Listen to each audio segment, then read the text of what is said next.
Sobre renda fixa, eu gosto de dividir em 3 caixinhas. A caixinha da bolsa, ela tá na terceira, que são os investimentos de longo prazo. Sempre, não pode ser diferente disso. Se o recurso que você tá aplicando na bolsa, você pretende usá-lo no intervalo de no mínimo 5 anos, a renda fixa você aproveita para outros objetivos de curto e médio prazo. Então, curto prazo, que os meninos disseram também, a reserva de oportunidade, a reserva de emergência. Então, a primeira caixinha é do curto prazo. A segunda caixinha são dos objetivos, dos sonhos que você quer conquistar. Então, poxa, pretendo guardar dinheiro para comprar uma casa, pretendo guardar dinheiro para comprar um carro, quero viajar, vou casar, né? Eu quero me programar para algum objetivo de vida. Aí sim, poxa, tem diversas oportunidades aí, concordo contigo, diversas oportunidades hoje na renda fixa, que em pouco tempo você dobra o seu capital. Então, obviamente, se você tem algum objetivo desse tipo, use a renda fixa. Agora, se o seu objetivo é multiplicar o seu capital várias vezes, nada melhor do que empreender. Algumas pessoas não têm aptidão para empreender. Por que não empreender na bolsa, né? É a mesma coisa, obviamente, correndo outro nível de risco, mas você fecha um ciclo em que você é sim um tipo de empreendedor, porque são poucos que atingem, né, todas as características possíveis para aguentar o tranco no longo prazo. Então, o potencial de valorização, ele é imbatível, não tenho dúvida nenhuma. E essa metodologia que vocês têm, tem como entrar em mais detalhes? Se eu pudesse sintetizar em uma frase muito simples, seria comprar boas empresas a bons preços que paguem dividendos. Boas empresas a gente tem bastante, empresas a bons preços também. Agora, o dilema é você encontrar todas essas características ao mesmo tempo. E acho que uma grande ilusão das pessoas é de que isso ocorre quando tudo está tudo muito bem. E é justamente o contrário. As melhores oportunidades ocorrem justamente quando também as boas empresas são precificadas no preço do caos, né? Então, toda vez que o mercado não consegue enxergar um pedacinho do que vai ser um futuro muito próximo, ele tende a exagerar no preço. E isso desde que o Barsi se conhece por gente. Para vocês terem uma noção, o Ibovespa tem 53 anos de existência, o Barsi tem 52 de mercado. Ele literalmente viu de tudo e mesmo assim não conseguiu prever, por exemplo, a catástrofe da pandemia. E acho que essa foi uma grande lição pra gente de que ter uma estratégia é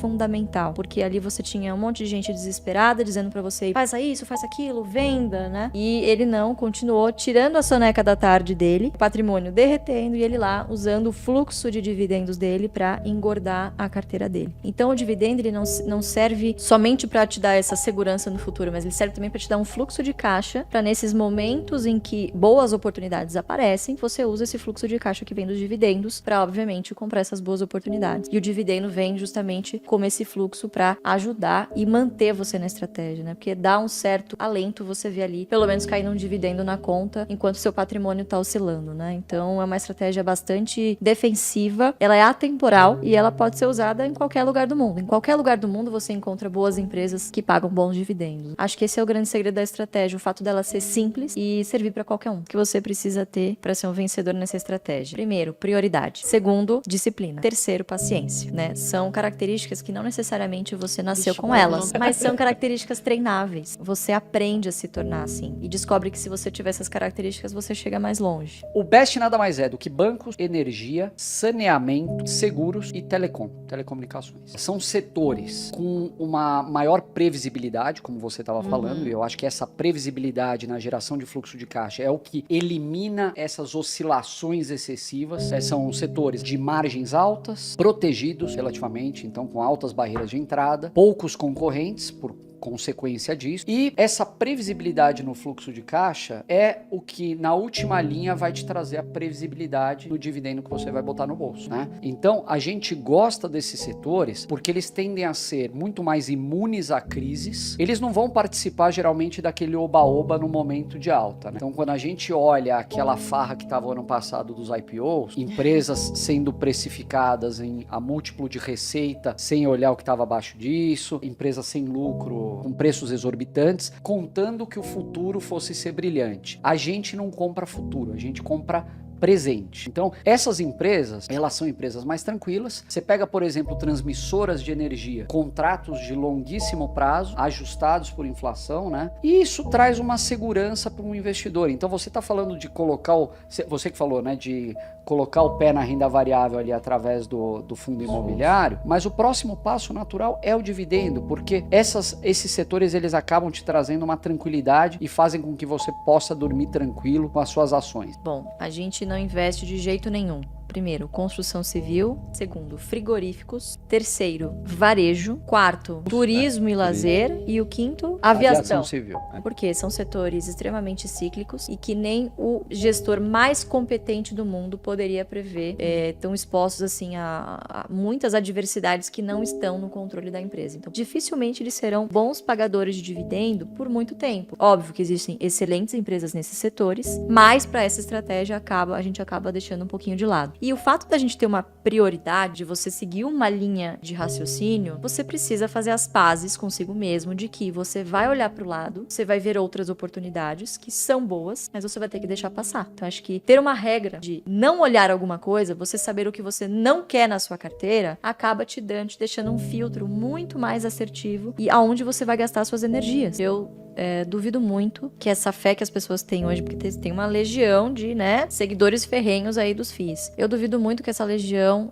continuaria tão fiel se algum dia, por exemplo, os FIIs não pagassem mais essa renda mensal. Eu acho que cairia por terra toda uma estratégia, né? Já as ações já se provaram inúmeras vezes em diversas outras adversidades, né? Inclusive na tributação de dividendos. Então, até 95, o dividendo no Brasil era tributado. E a estratégia não morreu. Inclusive, ela nasceu numa época em que os dividendos eram tributados. Então, pensando em perenidade e pensando justamente também no que o Fábio disse de oportunidades, né? Realmente, de fato, quando você aprende a fazer isso com ações, você simplesmente não quer fazer com outra coisa. Sabe avaliar.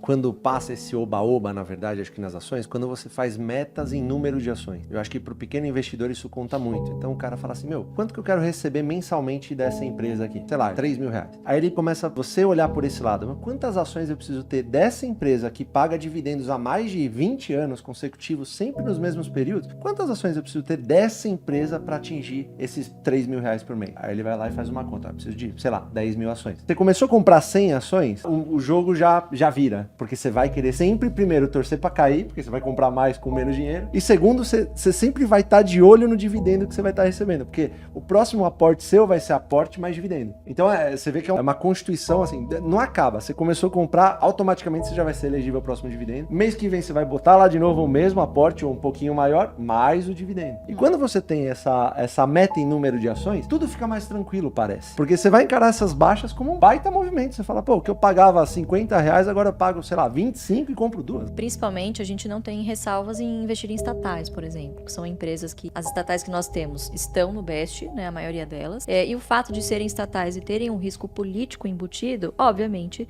que o mercado embute também um desconto maior, né? A gente sabe que, infelizmente, para os nossos políticos, as leis estão aí para eles acharem uma brecha, não é? Mas eu não acredito que isso vai ser feito sem um grande alarde, então, assim, vai ficar muito feio. A gente tem um componente extra dessa vez, que é a internet. O acesso à informação do povo tá aí. Todo mundo tem um celular na mão agora. Então ele não vai, o próximo governo, não acredito que vai poder fazer o que quiser, né? Eu acho que a gente tem aí, pelo menos, metade do país muito vigilante e torcendo para que ele faça algo de errado para tirá-lo do poder, né? Então acho que me baseio nessa esperança também de que a gente tem aí decisões não tão ruins quanto a gente tá prevendo, né? E de novo, basta o mercado prever que não vai ser tão ruim quanto aquilo que ele tinha visto para a bolsa já dar uma aliviada, que estamos muito baratos, né? E as estatais não são diferentes. Então assim, você consegue encontrar boas oportunidades também que vão multiplicar e obviamente isso passa por você comprar bons preços e de novo, isso não acontece quando tudo está indo muito bem. A gente sempre busca empresas que conseguem pagar dividendos perenes. Então, olhar o histórico,